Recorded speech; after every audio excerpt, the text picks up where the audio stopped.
और वक्त हो गया है प्रदेश के मुद्दे का। और प्रदेश के मुद्दे में आज बात करेंगे एक आईएएस अधिकारी के विवादित बयान को लेकर। मध्य प्रदेश अनुसूचित जाति जनजाति अधिकारी और कर्मचारी संघ के प्रांतीय अध्यक्ष आईएएस संतोष वर्मा ने ब्राह्मण समाज को लेकर कुछ ऐसा विवादित बयान दे दिया कि वो अब सुर्खियों में छा गए। बता दें कि भोपाल में उनके बयान के खिलाफ आंदोलन की तैयारियां की जा रही हैं। ब्राह्मण समाज ने मुख्यमंत्री से कार्रवाई की अपील की है।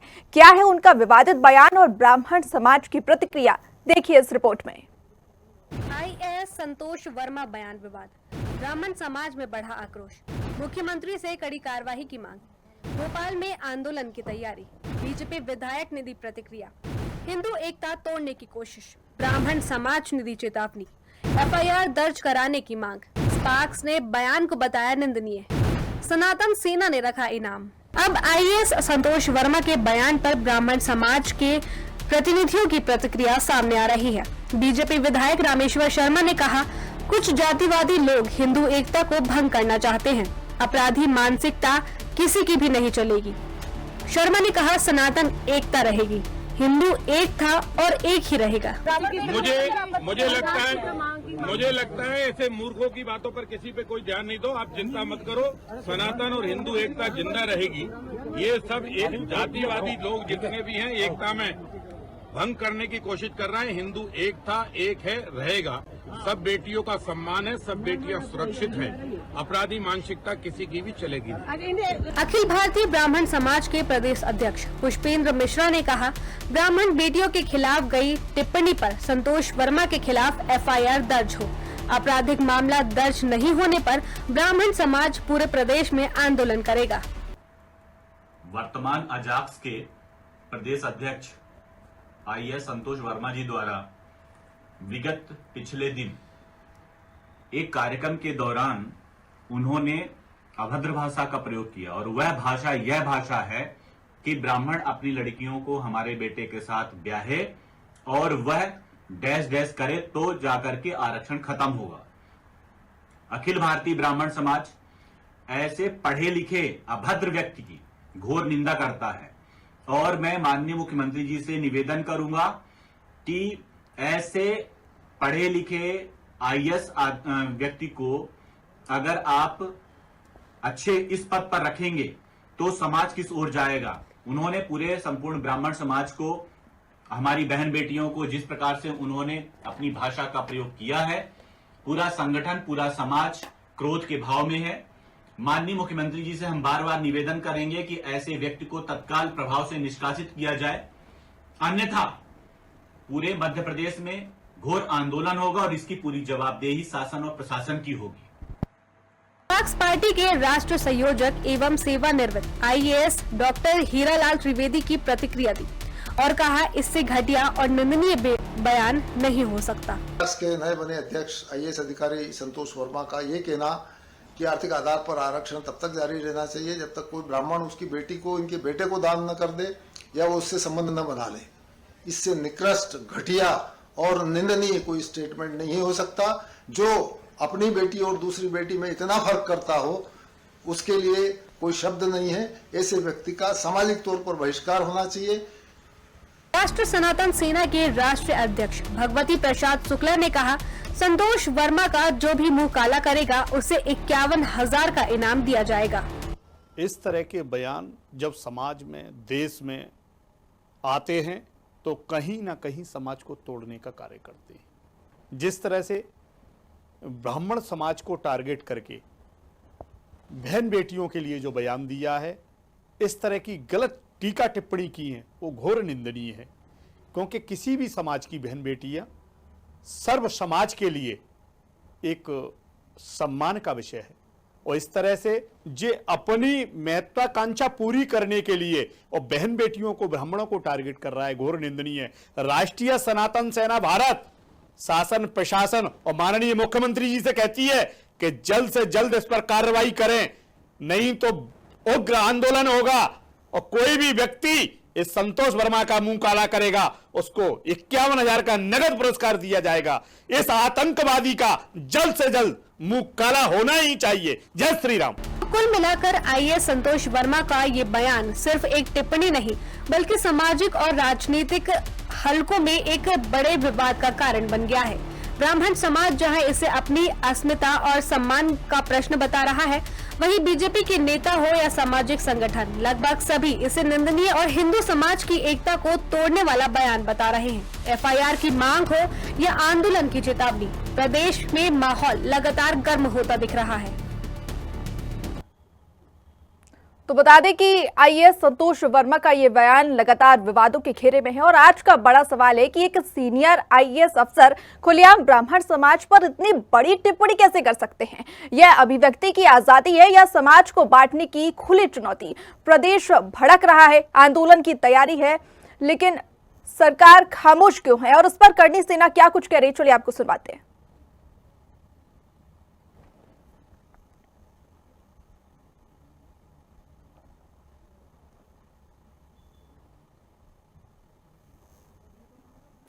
देखिए लगातार विवाद गर्माता जा रहा है। जिस तरीके संतोष वर्मा का, जो कि आईएएस अधिकारी हैं, उनका बयान सामने आया है। अजाक्स के नव नियुक्त जो प्रदेशाध्यक्ष हैं वर्मा जी, उन्होंने एक बयान दिया है कि जब तक ब्राह्मण अपनी बेटी दान न दे तब तक आरक्षण मिले। आईएएस, ऐसा आईएएस वर्मा जी का कहना है, आपकी क्या टिप्पणी है? जिन्होंने अपना पद लेने के बाद से लेकर आज तक हमेशा विवाद में रहे, अगर वो थोड़ा सा अपने गिरेबान में झांकते, आईएएस के पद के बाद इतने समझदार पद पर बैठे हुए हैं, अगर अपने गिरेबान में वो झांक कर देखते तो उन्हें बता दूं मैं कि जो आपके अजाक्स के पूर्व प्रदेश अध्यक्ष कंसोटिया जी हैं, कंसोटिया जी की बहू जो है, मतलब उनके परिवार में जो है एक ब्राह्मण लड़की से ऑलरेडी, और ये उन्हीं की बराबरी करने के लिए इनका ऐसा विवादास्पद जो बयान है ये घोर निंदनीय है। और ऐसे बयानों के बाद में इनकी मानसिकता समझ में आती है। और आरक्षण बहू या बेटी का नहीं है, आरक्षण की बात जो करी जाती है या जो कही जाती है वो सिर्फ ये कहा गया है कि आरक्षण का फ़ायदा अगर वर्मा जी के औलाद को मिल रहा है तो इससे अच्छा है कि उसी जाति उसी वर्ग के किसी गरीब व्यक्ति को मिले। अगर एक नाली साफ करने वाले बच्चे की फ़ोटो दिखाकर अगर आरक्षण का फ़ायदा ये कुछ लोग ले रहे हैं तो उससे अच्छा है कि जो उसी समाज के गरीब तबका है उसे फायदा मिले। तो देखिए लगातार आईएएस संतोष वर्मा का ये बयान विवादों के घेरे में और सवाल उठता है कि क्या संतोष वर्मा पर कार्रवाई होगी और या तो फिर ये मामला ठंडे बस्ते में चला जाएगा। आज जनता जवाब चाहती है और हम दिलवा कर रहेंगे और इस विषय पर चर्चा करेंगे। और चर्चा में हमारे गेस्ट पैनल से आपको मिलवा देते हैं। बता दें कि ब्राह्मण समाज से पंडित राम नारायण अवस्थी जी जुड़ गए हैं, प्रदेश उपाध्यक्ष चेतन सिंह राजपूत जी जुड़ गए हैं और वरिष्ठ पत्रकार एएल द्विवेदी जी हमारे साथ जुड़ गए हैं। आप तीनों मेहमानों का स्वागत करती हूं इस चर्चा में। और सवाल मैं सबसे पहले वरिष्ठ पत्रकार एएल द्विवेदी जी आपसे करना चाहूंगी। लगातार ये जो बयान सामने आया है, एक आईएएस अधिकारी का इतने बड़े पद पर रहते हुए इस तरीके का बयान देना और वो भी सार्वजनिक तौर पर इस तरीके का बयान देना कहां तक सही है? तौर पर जिस प्रकार से ये बयान आया है इससे इनकी मानसिकता जाहिर हो रही है। आप समझिए, एक प्रशासनिक अधिकारी थे और एक सीनियर वरिष्ठ आईएएस अधिकारी थे।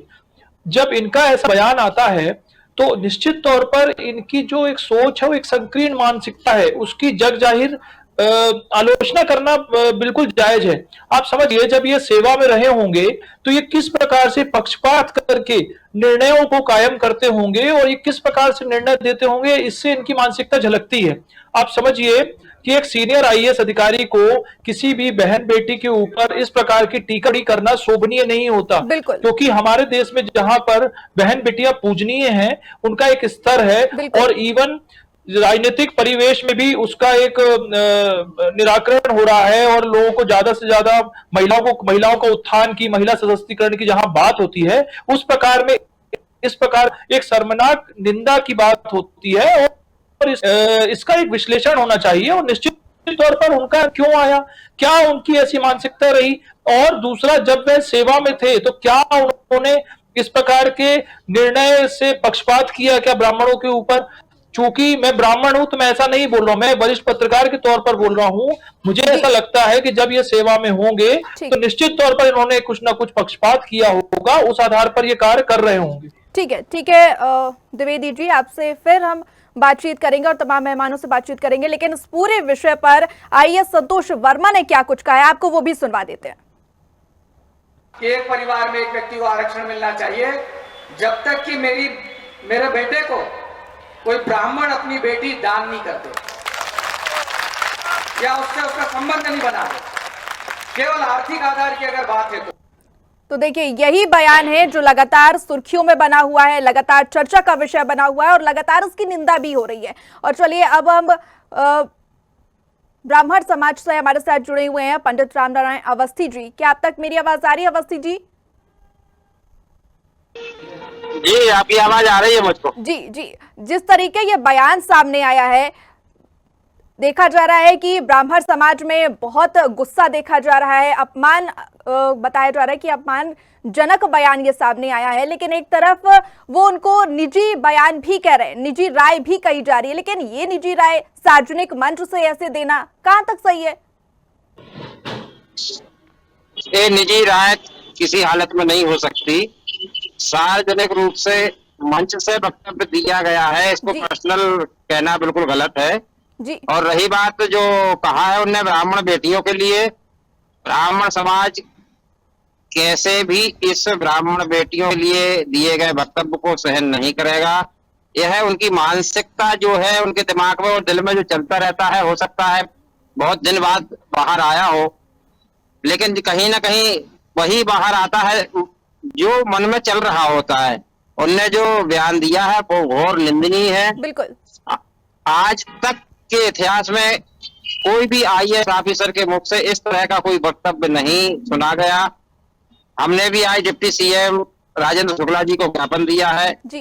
3 दिन का समय मांगा है, 3 दिन में कार्रवाई करें और इसको पद से यदि नहीं हटाते हैं तो संपूर्ण मध्य प्रदेश में सारे ब्राह्मण संगठन अलग अलग जिलों में, तहसीलों में, हर जगह इसके लिए आंदोलन करेंगे और जरूरत होगा तो मुख्यमंत्री मोहन यादव के लिए घेराव करेंगे, विधानसभा का घेराव करेंगे, या जब भी काम नहीं बनता है तो ब्राह्मण समाज अपने हाथों में कानून लेगा, भले ही फिर जेल क्यों ना जाना पड़े, लेकिन हम अपनी बेटियों का अपमान किसी भी हालत में बर्दाश्त नहीं करेंगे।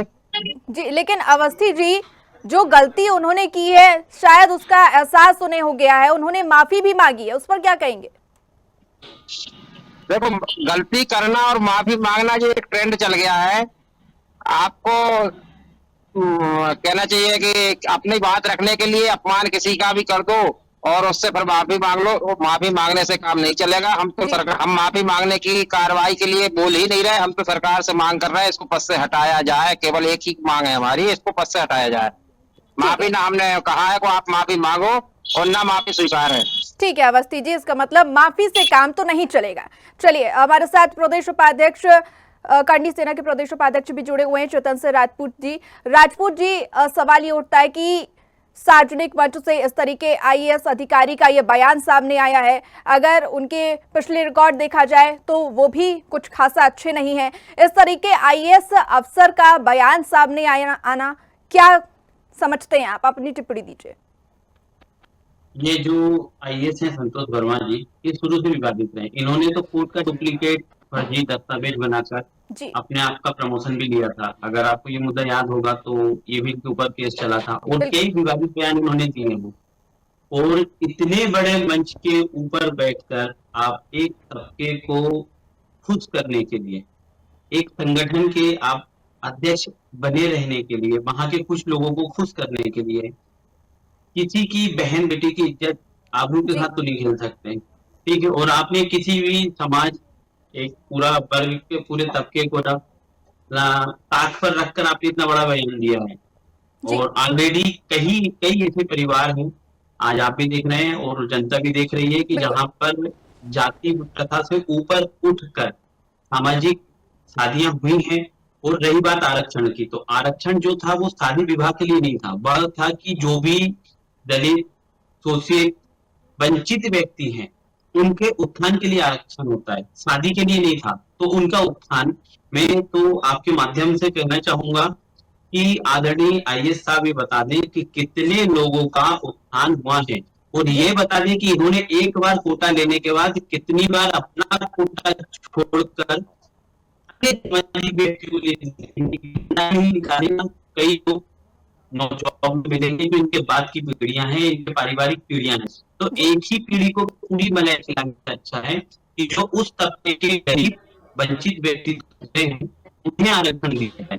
ठीक है, ये बात बार बार कहते हैं कि आरक्षण का स्तर आर्थिक होना चाहिए, मगर किसी की बहन बेटी नहीं। मगर मैं पूरे शब्द में आपके चैनल के माध्यम से बता दूं कि अगर आईएएस जो है एक प्रशासनिक पर बैठकर आपको जन के लिए बात करनी चाहिए, सर्वजन सुखाय सर्वजन हिताय की बात करनी चाहिए। ऐसी जगह बैठकर अगर आप अपनी तुच्छ मानसिकता को अगर दर्शाओगे तो देखिए, एक बात मैं बता रहा हूँ कि ठाकुर हमेशा हर समाज के मान सम्मान के लिए हमेशा लड़ा है मैदान में आकर। अगर ये अपनी गलती के बाद में अगर ये आगामी से कोई गलतियां होती हैं या समाज के साथ में गलत व्यवहार होता है तो ऐसे लोगों को हमने, एक समय था जब तलवारों से हमने युद्ध लड़े थे, एक समय था जी बिल्कुल, मान लीजिए कि इस कलम की ताकत से ना इन जैसे लोगों को उनकी औकात याद दिला सकते हैं। ठीक है राजपूत, मैं बिल्कुल घोर निंदा करता हूँ लोगों की और जी बिल्कुल घोर निंदा की जा रही है। और ना सिर्फ बिल्कुल राजपूत जी, घोर निंदा की जा रही है, लगातार हम देख रहे हैं, और की भी जानी चाहिए। इस तरीके का बयान सामने आते तो घोर निंदा की भी जानी चाहिए। द्विवेदी जी, आपके पास आना चाहते हैं। इस तरीके का बयान सामने आता है और एक आईएएस अधिकारी जो जज के फर्जी साइन कर सकता है, उसने कितना फर्जीवाड़ा नहीं किया होगा? निश्चित तौर पर देखिए, मैंने आपको पूर्व में ही बताया कि जब ये व्यक्ति की संकीर्ण मानसिकता आ जाती है तो आप समझिए कि इनका जब ये सर्विस में इन्होंने क्या क्या कारनामे किए होंगे, इसकी एक निष्पक्ष कमेटी बनाकर जांच करना चाहिए। मैं तो कहता हूं कि एक निष्पक्ष कमेटी बनाई, इनके जितने भी आदेश पारित हुए हैं इनके जो जीवन काल में, उनकी पूर्ण रूप से स्वतंत्र एजेंसियों द्वारा जांच कराई जाए। क्योंकि मुझे ऐसा लगता है कि कहीं ना कहीं उन चीजों में भी जो बेचारे दलित वंचित लोगों होंगे, हो सकता है उनका भी हक मारा गया हो और इन्होंने पक्षपात पूर्ण करके निर्णय पारित किए गए हो। किस किस पे रहे हैं उनकी निष्पक्ष जांच होना चाहिए लोगों को, जिससे ये मैसेज पता चले कि जब का व्यक्ति एक उच्च पद पे पहुंच जाता है तो वो किस प्रकार से पक्षपात पूर्ण निर्णय करता है, ये लोगों को पता होना चाहिए। तो मेरे ख्याल से एक निष्पक्ष जांच होना चाहिए जिससे जनता को पता चले कि ऐसे व्यक्ति भी हमारे समाज में हैं जो इस प्रकार की संकीर्ण मानसिकता आज भी रखते हैं। जी बिल्कुल बिल्कुल बिल्कुल, ठीक है। अवस्थी जी, आप तक मेरी आवाज आ रही है? हाँ जी, आ रही है जी। अवस्थी जी, लगातार विरोध किया जा रहा है, लगातार निंदा की जा रही है उनके इस बयान की, और जो है सनातन सेना उन्होंने तो मुंह काला करने पर 51,000 का इनाम भी रख दिया है जी। तो आप क्या चाहते हैं? कार्रवाई होनी चाहिए, और इस पूरे विषय पर जो कार्रवाई की मांग की जा रही है ब्राह्मण समाज के द्वारा, क्या आपको लगता है कि क्या सख्त कदम उठाना चाहिए? हमारी मांग है कि जल्द कार्रवाई नहीं होती है, पद से नहीं हटाते हैं, सरकार और शासन प्रशासन जो भी कार्रवाई नहीं करते हैं, तो ब्राह्मण समाज अपनी बेटियों की इज्जत बचाने के लिए स्वयं मैदान में आएगा और फिर आगे जो भी होगा हम जेल जाने को भी तैयार हैं। हमारे साथ जो भी होगा हम निपटेंगे उससे, लेकिन हम ब्राह्मण बेटियों के लिए जो शब्द बोले गए हैं उसके वो अपमान जो है सहन नहीं करेंगे, किसी हालत में नहीं करेंगे। मुख्यमंत्री जी से हम निवेदन करते हैं कि मुख्यमंत्री जी, हमारा आपसे हाथ जोड़कर निवेदन है कि आप इसको सबसे पहले हटा दीजिए, और नहीं तो ब्राह्मण समाज अगले चुनाव में आपको हटा देगा। ठीक है, बिल्कुल बिल्कुल पद से हटाने की मांग की जा रही है। ठीक है, राजपूत जी, आप तक मेरी आवाज आ रही है? जी राजपूत जी, ये बयान जो सामने आया है, 4 लोगों के सामने जब हम बोलते हैं तो बोलने से पहले सोचते हैं, और उन्होंने तो मंच पर भरी सभा में इस तरीके का बयान दे दिया और उसके बाद माफी मांग रहे हैं। कहां तक ये जायज है? और इस तरीके का जब बयान सामने आता है, आप इतने बड़े पद पर होकर जब 4 लोग आपको सुनते हैं कि आप क्या बोल रहे हैं, उसके बाद इस तरीके का बयान आना, क्या कहेंगे? देखिए, मैंने अभी पहले भी कहा था, जैसे कहूंगा कि जब एक व्यक्ति इस लेवल पे उनकी अपनी पोजीशन है, उस लेवल पे रहता है तो एक प्रकार ज्ञान होता है, भला बुरा सब समझते हैं। ठीक है, ये लोग वो तो नहीं है कि जो माँ की जगह अपनी बीवी के पेट पर, ठीक है, ऐसे लोगों को सारी चीजें होती हैं। ऐसे लोग जिन्हें सब चीजों का भला बुरे का पता है, और ये ऐसे खुले मन से अगर किसी समाज के प्रति अगर जैसे द्वेष भावनाएं फैलाएंगे, तो आज की तारीख में जो क्रांतिकारी लोग उठेंगे, परशुराम ही परशुराम नहीं बने होंगे। और मैं तो कहता हूँ कि अगर परशुराम जाके उस वर्ग के पर इतनी बड़ी बात कर देना, और उसके बाद भी एक समाज को गलत मतलब शांति पूर्वक समझाया समाज की तरफ से, ये उनकी अच्छाई है या उनके पुण्य है, जिसके कारण वो लोग आपको अभी तक बख्श दिया है। जिनको ब्राह्मण समाज जब परशुराम बनता है तो फिर धरती पे क्या होता है आपको भी पता है। ऐसे लोगों को ये कोई छोटी सी भूल नहीं है, गलती नहीं है, जितना बड़ा स्टेटमेंट दे देना ये कोई कर सकता। चमड़े की आवाज आज मैं आपके सामने बोल रहा हूँ, ये में गलती से कोई चीज नहीं निकलेगी। बिल्कुल, वो अपनी जगह का उन्होंने बोला गलती से नहीं निकलेगा। ये सोची समझी साजिशें होती है अपने आप को मीडिया में, अपने आप को पब्लिक में हाइप करने के लिए, और ऐसी पब्लिक हाइप नहीं ना लेनी चाहिए। मैं बोलता हूँ कि इसको या तो सार्वजनिक तरीके से टोटल बहिष्कार इनके समाज के लोगों को करना चाहिए, क्योंकि एक घटना अगर समाज की प्रगति के लिए कहा है, तो आप याद रखिए कि जो घटना दूसरे के लिए घटी है वो आज नहीं तो कल आपके साथ घटेंगी। बिल्कुल। तो ये जब दूसरे की बच्ची को नहीं छोड़ रहे हैं, तो ये आपकी समाज की बच्चियों के बारे में क्या लगता है? ये तो जो लोग इन्हें अपने उन लोगों को ये बात सोचना चाहिए, ऐसे लोगों का करना चाहिए, वो जूते भी देने चाहिए।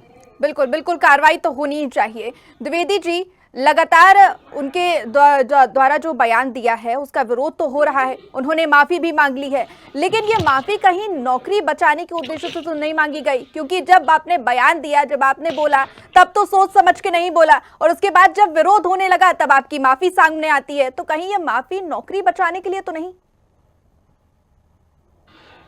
देखिए, निश्चित तौर पर आप समझिए कि हमारे देश में सार्वजनिक संविधान है, संविधान से हमारा देश चलता है। जब आप ऐसे पद पर पहुंचते हैं, चाहे वह कोई भी वरिष्ठ नेता हो, वरिष्ठ आईएएस अधिकारी हो, कोई भी जिला न्यायाधीश हो, जिलाधीश हो, इनको एक शपथ दिलाई जाती है कार्य के प्रति कर्तव्य निष्ठा की। किस प्रकार से वह कार्य करेंगे, जनता को आम जन की तरह देखेंगे, कोई ऊंच नीच नहीं होगा, कोई अमीर गरीब नहीं होगा, आपको निष्पक्ष आधार पर अपने फैसले करेंगे। लेकिन जब मुझे लगता है कि इस प्रकार के जब ये बयान दिया है इन्होंने, तो इन्होंने अपने कार्यकाल में किस प्रकार के निर्णय पारित किए होंगे, ये सबसे ज्यादा जांच का विषय है, चिंतनीय विषय है। दूसरी ओर जो आप कह रहे हैं कि बयान देने के बाद माफी मांग लेना, तो ये तो मैं सीधे तौर पर, चूंकि मैं वरिष्ठ पत्रकार हूं, बोलना नहीं चाहिए, लेकिन ये तो थूक के चाटने वाली ही बात हो गई ना, कि आपने बयान दे दिया, उसके बाद आप उसको रोल बैक कर रहे हैं। आपने बयान क्यों दिया? जब आप सीनियर एक आईएएस अधिकारी हैं, एक प्रशासनिक आपकी छवि है इस प्रदेश में, आपने ऐसा बयान दिया ही क्यों? इसका मतलब आपको प्रॉपर ट्रेनिंग नहीं मिली गई।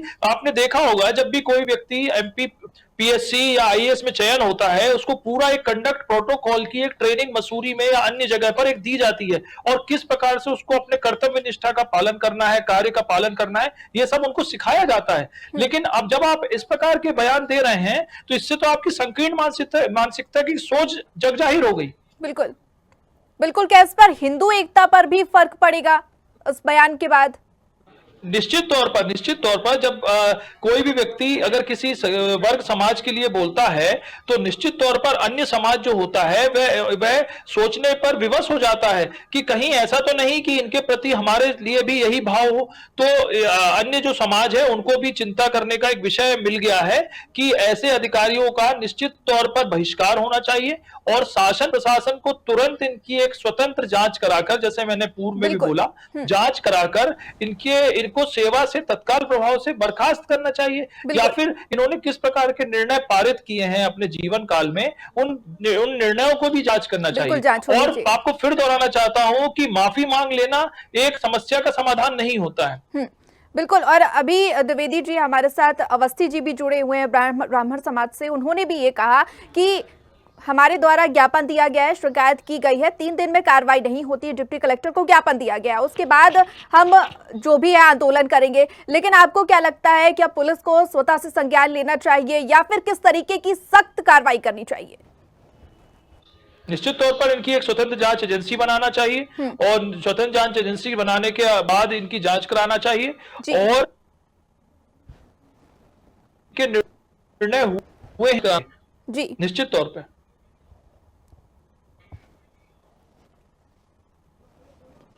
जी, तो द्विवेदी जी, एक सवाल यहाँ पर और उठता है कि जैसे कहा जाता है कि धनुष से निकला हुआ तीर और मुंह से निकला हुआ शब्द, जी। ये दोनों चीजें वापस तो नहीं जी। आती हैं। और वही अब नहीं आ बात सकती। फिर से वापस आती है, जिस तरीके आपने बोला कि वापस से आपने बयान तो दे दिया है, सोच समझकर बयान दिया होगा। जब आप 4 लोगों के सामने खड़े होकर बोलते हैं तो आप बहुत ही सोच समझकर बोलते हैं, और फिर उसके बाद विवादित होने के बाद आपने माफी मांग ली।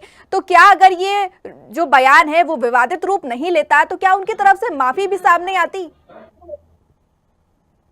मुझे नहीं लगता, मुश्किल है, क्योंकि देखिए जब जिस व्यक्ति का जब संकीर्ण मानसिकता होती है तो वो छोटी छोटी बातों को बहुत अपने मन में बैठा लेता है और एक सार्वजनिक मंच की वो प्रतीक्षा करता रहता है। मुझे लगता है अंदर का उनका एक भड़ास होगी जो उनके अंदर एक रही होगी, और फिर जब उनको एक ऐसा मंच मिला अपने जीवन को, उन्होंने अपनी भावनाएं व्यक्त कर दी, जो कहीं ना कहीं समाज के प्रति घोर निंदनीय है। और समाज को देखना चाहिए कि किस प्रकार का हमारे समाज में जो अधिकारी है वह किस प्रकार से पालन कर रहे हैं। निश्चित तौर पर प्रशासन में इसमें कड़ी कार्रवाई करना चाहिए, और माननीय मुख्यमंत्री जी को स्वतः संज्ञान लेकर के ऐसे कितने अधिकारी हैं उनकी भी जांच कराना चाहिए, क्योंकि हो सकता है ऐसे और भी कई लोग हों जो इस प्रकार की मानसिकता रखते हों। जी बिल्कुल। अवस्थी जी, आपके पास आना चाहते हैं। एक छोटी सी संक्षिप्त में आप बात कहें, बताएं कि किस तरीके आप चाहते हैं कि कार्रवाई हो, क्या सख्त कदम उठाना चाहते हैं, क्योंकि आपने अभी बताया कि आपने आवेदन दिया डिप्टी कलेक्टर को, उन्होंने 3 दिन का वक्त दिया है।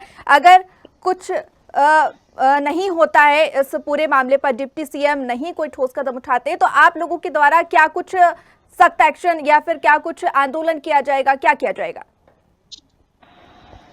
उसके लिए इसके बाद में हम पुतला दहन भी करेंगे और थाने में FIR भी करवाएंगे। इसके बाद भी कुछ नहीं होता है तो आमने सामने होंगे जी, आमने सामने होंगे, जो भी होगा फिर देखा जाएगा। हम अपने बेटियों का अपमान किसी हालत में सहेंगे नहीं। लेकिन बिल्कुल ठीक है अवस्थी जी। राजपूत जी, वही सवाल आपसे है कि जिस तरीके इन्होंने बोला कि अपमान तो नहीं सहा जाएगा, आप क्या कहना चाहते हैं, किस तरीके की सख्त कार्रवाई होनी चाहिए? और जैसा कि हमारे साथ वरिष्ठ पत्रकार भी जुड़े हुए हैं, उन्होंने कहा कि तमाम IAS की जांच होनी चाहिए, और उनका जो अगर पास्ट देखा जाए तो वो भी कुछ अच्छा नहीं रहा है, तमाम तरीके के उन पर आरोप भी लगे हैं। तो उस पर आप क्या चाहते हैं कि क्या कार्रवाई जल्द से जल्द होनी चाहिए? जी चेतन जी। हमेशा सर्व समाज के लिए, सर्व धर्म के लिए, सर्व जाति के लिए जमीनी स्तर पर काम करती है। आपने जैसा कि पहले देखा होगा, हम आज भी वो किसी भी समाज की बेटी हो, उसके साथ में अगर गलत होता है तो उस परिवार के साथ में, उस समाज के साथ में, उस जाति के साथ में कदम से कदम, कंधे से कंधा मिलाकर जमीन कर रहे हैं। इस बात में भी में रहेंगे, और मैं आपकी चैनल के माध्यम से माननीय CM साहब से एक आग्रह करूंगा कि ऐसे लोग होते हैं जो बेमानसिकता फैलाते हैं, इनके ऊपर में एक पद पर बैठकर ऐसी बेमानसिकता फैलाना, ऐसे भड़काऊ भाषण देना, इस प्रकार से जो इनके जाली काम पहले भी समाज में आए हैं, जैसे वरिष्ठ पत्रकार जी द्विवेदी ने कहा, इन सारी चीजों की जांच हुई है और ऐसे लोगों को तुरंत निलंबन कर देंगे। बिल्कुल बिल्कुल। अगर ये सरकारी पद पर बैठेंगे जी, ऐसे व्यक्ति सरकारी पद पर बैठेंगे जी, तो ये 110% में बता सकता हूँ, 100% तो कम पड़ जाएगा, इनके लिए कारनामे ही करते होंगे। जी बिल्कुल, ये जांच का विषय है, और लगातार जिस तरीके निंदा हो रही है, लगातार ये घटिया और निंदनीय बयान बताया जा रहा है। इसके अलावा जो बीजेपी विधायक है वो भी उन्हें बोल रहे हैं कि किस तरीके मूर्ख की तरह ये बयान दे रहे हैं। तो इस पर निंदा हो रही है, होनी चाहिए, और सख्त से सख्त कार्रवाई होनी चाहिए। फिलहाल चर्चा में जुड़ने के लिए आप तीनों मेहमानों का बहुत शुक्रिया। तो बता दें कि आज सवाल बहुत सीधा है। एक IAS अगर समाज को बांटने वाला बयान दे सकता है और उस पर समय पर कार्रवाई ना ही हो, तो व्यवस्था पर जनता का भरोसा कैसे बनेगा? अब गेंद सरकार के पाले में है, जनता जवाब चाहती है और हम भी लेकर रहेंगे। फिलहाल प्रदेश के मुद्दे में इतना ही। अब मुझे दीजिए इजाजत, नमस्कार।